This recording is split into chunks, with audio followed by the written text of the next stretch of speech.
1,012 lives lost in less than 15 minutes. That's how swiftly the RMS Empress of Ireland sank beneath the frigid waters of the St. Lawrence River in the early hours of May 29, 1914. Of the 1,477 souls aboard, only 465 survived. The dead included entire families, children torn from their parents' arms, and over 150 members of the Salvation Army bound for a global congress. The vessel slipped beneath the surface so quickly that most never had a chance to escape. This maritime disaster remains one of the deadliest in Canadian history. Yet unlike the Titanic or Lusitania, its story is often forgotten. But not here.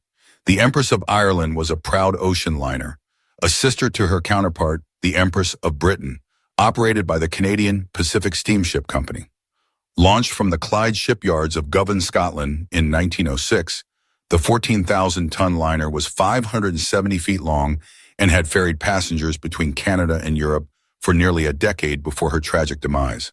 Known for her speed and elegance, she was a symbol of Canadian pride, bearing not only the wealthy and elite, but also thousands of hopeful immigrants chasing new lives across the Atlantic. On May 28, 1914, the Empress departed from Quebec City under the command of Captain Henry Kendall. She was bound for Liverpool with a full complement of passengers and crew.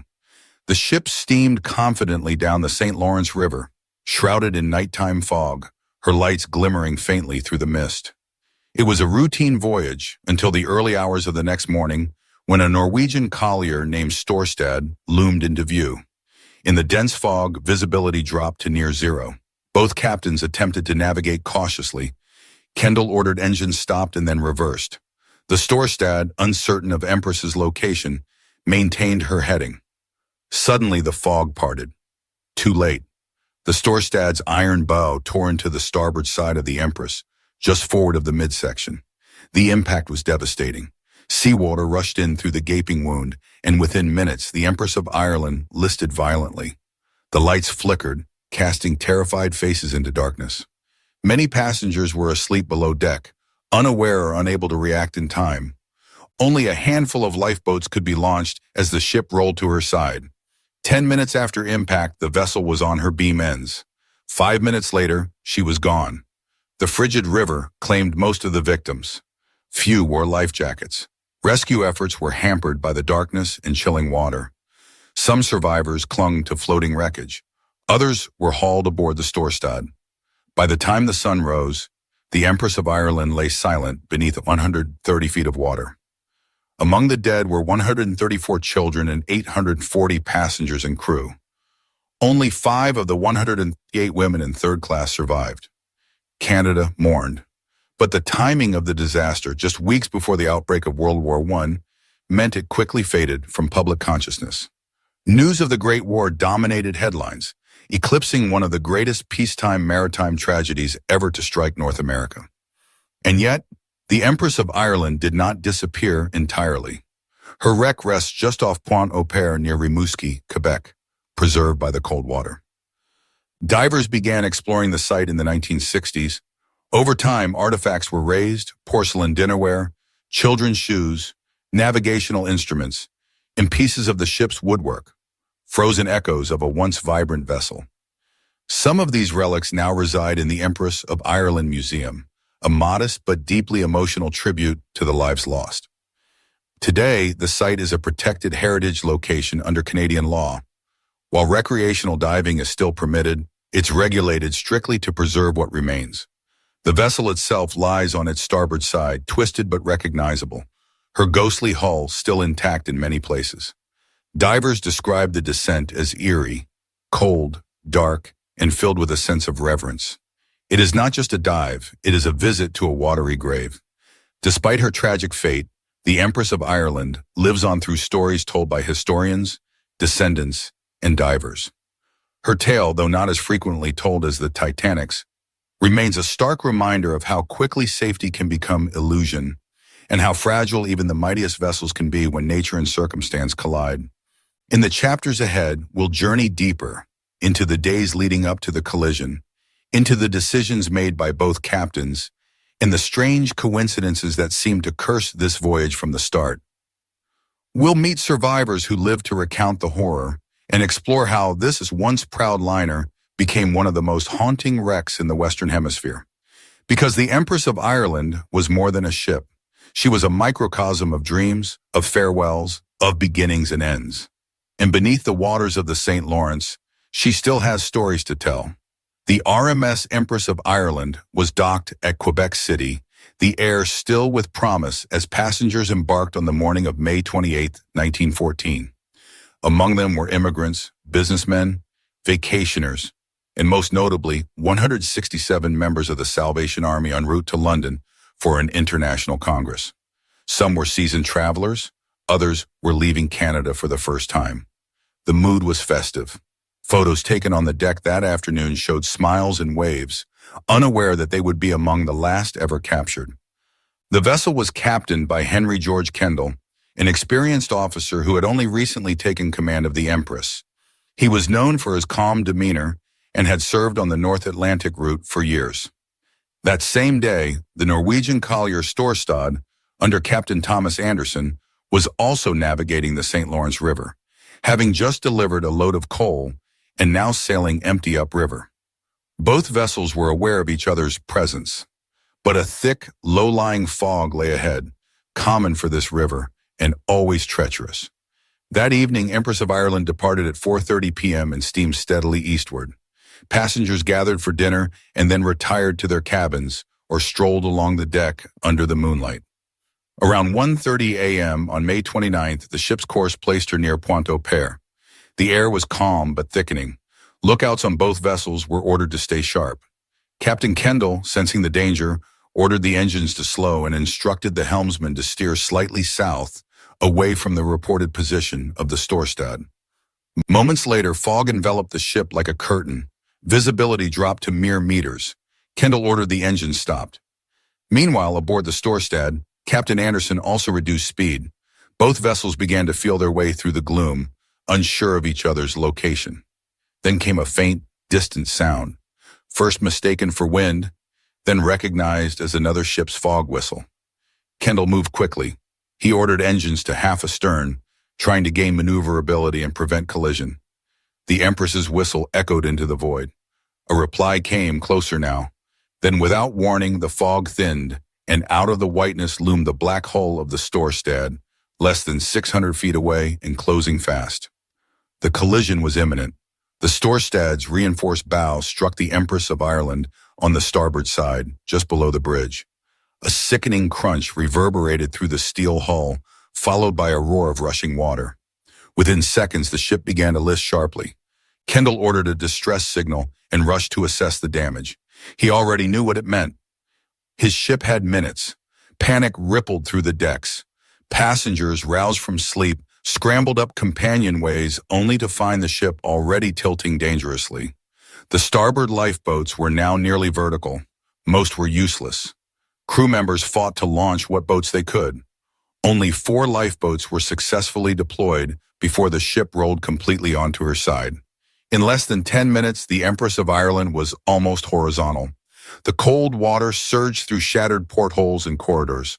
Only a few had time to grab life jackets. Hundreds remained trapped below. Families in third-class cabins, servants, workers. The ship's vast size, once a point of pride, had become a prison. Survivors later spoke of the darkness, of hands clawing for ropes and railings, of people leaping into the icy water in pajamas or nightgowns. Some clung to bits of debris. Others were pulled under by suction as the ship vanished in a froth of bubbles. It was just 1:55 a.m., 20 minutes after the collision. The river was calm again, silent. The Storstad, though damaged, remained afloat. Her crew threw lines to survivors, pulled bodies from the water, and waited helplessly for rescue ships. The Lady Evelyn, a government steamer, arrived hours later and helped transport the survivors back to shore. Rescue efforts continued into the morning, but the freezing water and the rapid sinking meant hope had long since disappeared for most. News of the disaster spread quickly. Canadian newspapers ran front-page headlines. Telegrams flew across the Atlantic. The nation grieved. More than 1,000 dead in a peacetime accident. It was incomprehensible. Even Titanic survivors called it worse. One paper wrote, "The sea has not claimed so many in so short a time since the days of ancient war." Captain Kendall survived. So did Captain Anderson. An official inquiry later blamed the Storstad's crew for misjudging the situation and failing to take proper evasive action. Anderson disagreed. He claimed the Empress had turned suddenly, placing herself in the Storstad's path. The court sided with Kendall, but the truth, as with many disasters, was likely more complicated. Fog, poor visibility, and the limitations of early 20th century navigation all conspired to bring tragedy. The Empress of Ireland had completed 95 successful crossings before that fateful night. She had carried more than 120,000 passengers across the Atlantic, but her 96th voyage lasted barely 12 hours. And for over 1,000 people, it was the last journey they ever made. As dawn broke over the St. Lawrence River, the scale of the catastrophe became heartbreakingly clear. Bodies floated silently across the calm surface.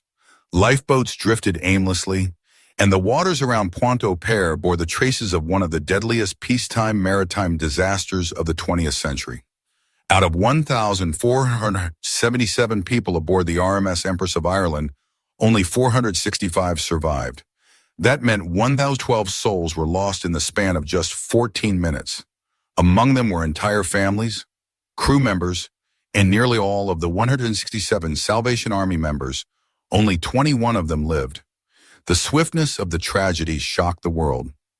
Unlike the Titanic, which had stayed afloat for over 2 hours, the Empress of Ireland offered little time for response or salvation. Investigations later revealed that the ship's watertight bulkheads, while theoretically sound, had not been enough to hold back the violent flooding. Once the hull was breached below the waterline, and with doors between compartments left open for ventilation, water rushed in unabated. In the small Canadian town of Rimouski, a temporary morgue was set up in a local gymnasium.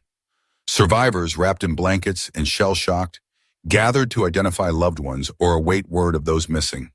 Telegrams flew between Quebec and Ottawa, London and Paris. The King of England sent condolences. Churches held vigils. Canada went into mourning. Newsreels soon carried the story abroad. Black and white footage showed twisted life vests, shoes scattered on the riverbank, and grieving families at the port.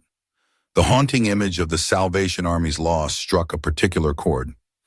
These were not high society travelers or wealthy elites. Many were volunteers and missionaries, humble people on a spiritual journey. Their story became the emotional heart of the tragedy. Across Canada and Britain, communities gathered funds to support bereaved families, many of whom had lost their only breadwinners. Salvage efforts began almost immediately.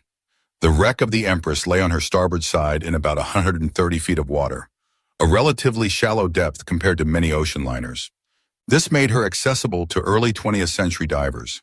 The Canadian government was determined to recover mail, valuables, and perhaps offer closure.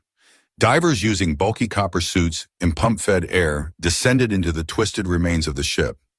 They battled silt, darkness, and the cold to retrieve bags of mail, safes, and personal effects. Some reports suggest that over 1 million pieces of mail had been aboard, a significant blow to the transatlantic communication system of the time. The bodies, though, were another matter. Many were never recovered. Whole families had been locked behind closed doors or lost in the lower decks, and the ship quickly became a tomb.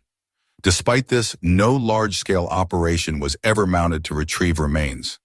The wreck was soon declared a maritime grave, and its exact coordinates were quietly recorded but not publicized. Years passed, and as World War I broke out just 2 months later, global attention shifted. The Empress of Ireland faded from the public memory, overshadowed by newer catastrophes and the bloodshed of battlefields. Still, for those connected to her, survivors, families of the lost, and maritime historians, her memory never dulled. In the decades that followed, the wreck slowly deteriorated, battered by current and time. Yet divers continued to visit. In the 1960s and 70s, recreational diving became popular, and the wreck saw increased attention.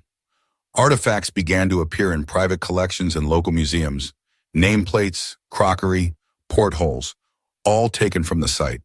This sparked a fierce debate. Was the Empress a historical treasure to be studied, or a solemn grave to be left untouched. In '99, the government of Quebec declared the wreck a protected site, making it illegal to remove any items. This came after years of lobbying by families and historians who saw the scavenging as disrespectful. Today, only licensed divers may approach the wreck under strict regulations, and even then they do so with reverence. Those who have descended to see her speak of a haunting silence. The hull, broken and silk-covered, rests at an angle with portholes still visible and railings encrusted with river life. Plates still lie in place on dining tables. Staircases twist into darkness. And beneath the silt, the ghosts of that night remain. Despite the loss, or perhaps because of it, the story of the Empress of Ireland continues to resonate, not for the technology she lacked or the precautions she missed, but for the very human scale of the disaster. These were ordinary people on a journey interrupted not by war or malice, but by fog, timing, and the merciless unpredictability of nature. Today, the resting place of the Empress of Ireland lies near the town of Rimouski in the murky waters of the St. Lawrence River, a site both revered and mysterious. Divers who venture down to visit the wreck often describe a heavy silence, interrupted only by the hiss of their breathing and the muffled sound of their own movements. It's more than just a dive. It's a pilgrimage. The ship rests on her starboard side, still relatively intact despite the decades underwater. The hull is rusted, of course, but recognizable. You can still make out the gentle curve of her bow and the outlines of portholes, now colonized by freshwater organisms. Divers have found dining plates, beds, lanterns, and even a piano tangled in silt. Every item tells a frozen story. One diver recalled swimming past a collection of child-sized shoes near a cabin door. Another found a dresser, its drawers still filled with the tattered remains of personal letters. The wreck lies at a depth of around 130 feet, accessible but not easy. Visibility changes daily depending on tides, weather, and water temperature. The river's strong currents and cold temperatures add to the challenge. Even experienced divers often require special training to explore the Empress, and the province of Quebec requires all divers to obtain a permit before visiting the site. This regulation was put into place to prevent looting and damage after decades of unauthorized artifact removal. Yet despite the regulations, the Empress of Ireland has offered valuable archaeological insights. In the early 2000s, underwater archaeologists began studying the site formally, cataloging the layout, taking photographs, and comparing it to the original blueprints of the ship. These studies revealed much about early 20th century shipbuilding and life on board a Canadian ocean liner. It also helped explain some of the disaster's mechanics, the extent of the damage, the rapid sinking, and the lack of adequate evacuation. Perhaps the most poignant discoveries are not the objects, but the spaces. The second-class dining saloon, for example, still has the framework of tables and chairs, a haunting echo of last meals. The promenade deck is recognizable in structure, and the first-class cabins have left impressions where walls once stood. Divers have even noted spots where personal stories come to life, bunk beds that once cradled sleeping passengers, or staircases that so many tried to descend in the final minutes. In Rimouski, just a short drive from the dive site, stands the Empress of Ireland Museum, part of the Pointe-au-Père Maritime Historic Site. Here, visitors who may never don a wetsuit can still encounter the ship's legacy. Inside, salvaged artifacts are displayed with care and reverence. A battered bell, recovered from the wreck, sits in a glass case. Nearby, a list of the deceased reminds visitors of the true cost of the tragedy. There are also recreated cabins, documents, and photographs that attempt to bring the lost ship back to life. Perhaps most moving is the memorial wall. Etched with the names of all 1,012 victims, it stretches along the museum grounds like a granite wave. Visitors often leave flowers, letters, or small tokens, an acknowledgement that grief lingers long after the news cycle ends. Annual memorials continue to this day, where relatives, historians, and locals gather to remember not just the ship, but the lives aboard her. Interestingly, the Empress of Ireland holds a place in Canadian cultural memory that differs from her global status. Outside Canada, she is often overshadowed by the Titanic or the Lusitania, despite a higher number of casualties than the Titanic when calculated by percentage of lives lost. But within Canada, especially Quebec, she is a story known to most school children. Documentaries, books, even songs have been written about her. And her tale continues to inspire interest in maritime history, safety reforms, and personal stories of those who survived. The town of Rimouski itself has embraced this legacy. Once a sleepy riverside stop, it now hosts history enthusiasts, divers, and tourists drawn by the powerful story beneath the river's surface. Local tour guides offer walking narratives of the event, sometimes passed down from ancestors who watched the rescue boats return. Fishermen still recall tales from their grandfathers, how the river turned silent that morning, how the fog never quite lifted. For those who make the journey to that corner of Quebec, the Empress of Ireland offers more than a historical lesson. It offers a reminder that tragedy can touch even the most prepared, that legacy is built not only through survival but through remembrance, and that the sea, even a river like the St. Lawrence, holds stories it will not easily give up. The Empress of Ireland's story does not end beneath the surface or within the walls of a museum. It resonates far beyond the St. Lawrence River, into the very fabric of maritime safety, storytelling, and the ways we remember loss. For many, the tragedy has become a touchstone not just for what was lost, but for what was learned. In the immediate aftermath of the sinking, Canada, the United Kingdom, and maritime authorities worldwide faced a painful question. How could a ship sink so quickly, with such little chance for escape? The answers spurred urgent change. One of the most significant criticisms was that the Empress lacked adequate lifeboat training and had not conducted emergency drills, particularly for third-class passengers. Regulations were tightened, requiring ships to hold more frequent and inclusive lifeboat drills, no longer limited to the crew or first-class guests. Another revelation came from the layout of the ship. Many of the third-class cabins were located deep in the lower levels of the vessel with narrow stairwells and limited signage. When the ship tilted sharply during the collision, these passengers found themselves in near total darkness, unable to find their way out. This led to changes in how passenger vessels were designed, prioritizing access to emergency exits and placing more emphasis on equality of safety, regardless of a passenger's ticket class. The Empress also influenced the evolution of watertight compartments and hull design. Though she had been considered a modern ship in her day, her rapid sinking exposed the vulnerabilities in ship construction and communication protocols. From the moment the Storstad collided with her, there were mere minutes before it became clear the ship was doomed. Better damage control systems and watertight doors became essential components in future ship designs. Despite these reforms, public memory of the Empress of Ireland remained oddly muted, particularly outside of Canada. Several factors contributed to this historical obscurity. First, the tragedy occurred just 2 years after the Titanic, whose sinking had already captivated global attention and had led to sweeping reforms. Then, barely 3 months after the Empress went down, the world plunged into World War I. The headlines shifted rapidly, and a tragic shipwreck, even one with over 1,000 fatalities, was quickly overshadowed. But in the long arc of remembrance, the Empress has regained her voice. In the 1960s and 70s, as scuba diving became more accessible and underwater archaeology took shape as a discipline, interest in the wreck grew. Divers began writing about their experiences, sharing black and white photographs of bicycles crusted with algae, porcelain cups lying unbroken, and skeletal remains of luggage trunks. Each image served as a silent scream from the past, asking not to be forgotten. Today, educational initiatives in Quebec ensure that students learn about the Empress as part of their local history curriculum.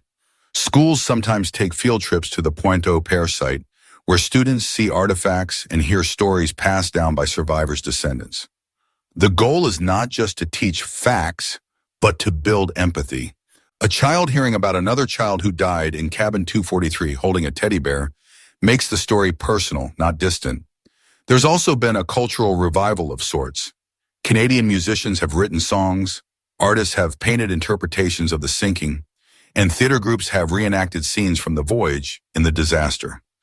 These efforts, while small in scale, have helped keep the memory alive, connecting generations to a part of their heritage often lost in the tides of more dominant narratives. Interestingly, the shipwreck has also inspired a slow but steady influx of researchers, including marine biologists. The freshwater environment of the St. Lawrence River has preserved the wreck far better than if it had sunk in the ocean. This makes the Empress a unique study site, not just for historical purposes, but also for understanding how freshwater ecosystems interact with large steel structures. A kind of accidental reef, the wreck now hosts several fish species, freshwater sponges, and even colonies of mussels that have made her decks their home. Yet there remains an ongoing debate. How much longer should divers be allowed to enter the wreck? Some argue that human interference, even by the most respectful divers, inevitably accelerates decay. Others believe that visiting the wreck firsthand is an essential part of honoring history and understanding the past. As with many shipwrecks, it's a delicate balance between preservation and accessibility. Ultimately, the story of the Empress of Ireland is one of convergence, where human ambition, natural forces, and fate met in the most tragic of circumstances. It's a reminder that even in the most ordinary settings, extraordinary moments can unfold. And when they do, we are left with the duty to remember, not just the facts, but the lives behind them. The Empress of Ireland's resting place off the coast of Rimouski, Quebec, has evolved into something far greater than a shipwreck site. It has become a complex landscape of memory, part memorial, part educational center, part cautionary tale, and perhaps most poignantly, a place of spiritual reflection. For those who visit Pointe-au-Père, where the waves of the St. Lawrence River quietly lap against the stone shore, it is not just history, they are stepping into a sacred space. One of the most striking elements of the Empress legacy today is the Pointe-au-Père Maritime Historic Site, a beautifully designed complex that draws visitors from around the world.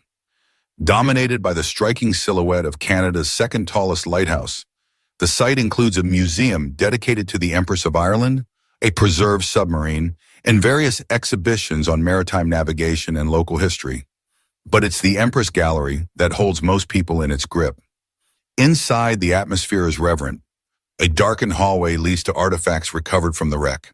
A brass bell still bearing the ship's name. Delicate porcelain cups and plates, their gold trim faded but intact.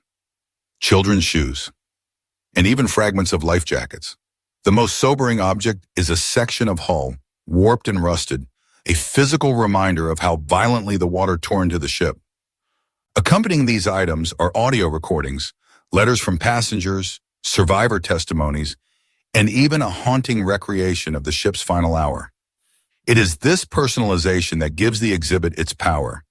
Names and faces return to those otherwise listed only in statistics. You learn about William Clark, the ship's bandmaster, who continued to lead his orchestra as the ship tilted, providing calm and chaos. You hear of little Elsie Andrews, age 7, who survived by sheer luck after being separated from her parents in the panic. These are not just tales, they are echoes of real lives that once hoped, planned, and dreamed aboard the Empress. Today, over 120,000 people visit the site annually. Many come from Canada, but a significant number travel from Europe, especially the UK and Scandinavia, tracing family lines or long-held curiosities. For some, it's a pilgrimage. For others, it's a way to reconnect with a maritime history that shaped their identity. Guided tours, lectures, and even theatrical reenactments are held during the summer, each adding another layer of understanding to the ship's legacy. There is also a cemetery nearby, with modest markers for those whose bodies were recovered and never claimed. On quiet days, it feels less like a graveyard and more like a vigil, an eternal watch kept for those still resting beneath the river. Local residents often bring flowers, and descendants visit on the disaster's anniversary each May 29th. For them, the memory isn't confined to a museum wall. It's in the breeze, the river's rhythm, the sound of gulls overhead. The wreck itself, lying at a depth of about 40 meters, remains a popular destination for advanced divers, though heavily regulated. Permits are required, and conservation efforts are strictly enforced. The cold fresh water has preserved much of the structure, but time, currents, and human interaction have inevitably taken their toll. Some sections have collapsed, others are dangerously fragile. As technology advances, remotely operated vehicles, ROVs, are increasingly used to document the site without disturbing it. Despite the precautions, the Empress of Ireland is not a static memorial. It continues to change, just as our relationship with memory evolves. In recent years, digital reconstructions have allowed people to virtually tour the ship, both as she was and as she is now. VR headsets in the museum offer an immersive experience, walking her decks, hearing her engine room hum, watching the sky grow dark as the fog closes in. It is hauntingly beautiful, and for some, overwhelmingly emotional. But the true impact of the Empress lies not just in what can be seen or touched, it's in the conversations it sparks, about safety, about class, about how we respond to disaster. It's in the stories shared between generations, the poems written, the memorials held on foggy mornings by the water's edge. Every year, survivors' families light candles and recite names, and every year someone new hears the story for the first time and is moved. The Empress of Ireland was never as famous as the Titanic, nor as politically entangled as the Lusitania, but her legacy is no less profound. Her story may have faded for a time, but it was never truly lost, only waiting, like the ship herself beneath the surface, for someone to dive a little deeper. More than a century after it vanished beneath the waters of the St. Lawrence River, the Empress of Ireland continues to whisper to those willing to listen. Her story is told not through blockbuster films or best-selling novels, but through quiet remembrance, community devotion, and personal encounters with the fragments of a lost world. In her own way, the Empress teaches us about the deep currents of grief and memory, and how they can shape not only individuals, but entire nations. In recent years, educators in Quebec and across Canada have begun integrating the Empress into school curricula, not simply as a maritime disaster, but as a lens into early 20th century life. Students explore the social hierarchies aboard the ship, the design flaws that contributed to the rapid sinking, and the emotional toll on communities in both Canada and Europe. Teachers find that the story resonates, perhaps because it is grounded in everyday lives, not royal drama or war, but ordinary people boarding a vessel in peacetime, hoping for better futures. Local artists and writers, too, continue to be inspired by the tragedy. Sculptors have carved installations from reclaimed driftwood found along the river's edge. Poets write of fog and farewell. Musicians have composed symphonies mimicking the Empress's final hours, rising harmonies followed by sudden silence. At the heart of all these expressions is a single question. How do we preserve memory when time itself seems to erode it? Some find answers in personal pilgrimage. Descendants of passengers, survivors, and victims alike still travel from far corners of the world to see the site for themselves. Many describe a surreal sensation upon standing where the ship once embarked, a feeling of nearness to people they never met but somehow know. One woman from Wales, whose great-grandfather perished on board, wept as she touched the museum's cold steel relics. "It feels," she said, "like touching history with your own hands." There are still calls for greater global recognition. Some advocate for the site to be designated a UNESCO Cultural Heritage Zone, not only for its historical significance, but for its role in maritime safety reform. After all, the Empress of Ireland directly contributed to changes in ship compartmentalization and life jacket access. Her legacy isn't only emotional, it is structural, embedded in the blueprints of vessels built after her time. And so the Empress rests, not in silence, but in layers of meaning that ripple outward like waves. Her timbers may fade, but her influence endures. In every effort to tell her story truthfully, to keep her memory alive through learning and art and dive site preservation, she finds voice again. She reminds us that even the most ordinary journeys can leave behind extraordinary echoes. What remains of her is more than rusted steel and half-buried shoes. It is a call to remembrance, a challenge to empathy, and a quiet nudge to see the human heart beneath history's vast machinery. The Empress of Ireland may be lost to the river, but she is not forgotten. And in that remembering, she sails again, not through the water, but through time. Thank you for staying with me through this journey into one of the sea's most overlooked tragedies. The Empress of Ireland may not carry the cinematic weight of the Titanic, but in many ways, her story cuts deeper because it is so achingly real, so full of human moments frozen in fog. We often think of shipwrecks as final chapters, But sometimes they're just beginnings of questions, of explorations, of reflections we never knew we needed. If today's video is useful, remember to like to support me and subscribe to watch the next video where the sea legends are revived.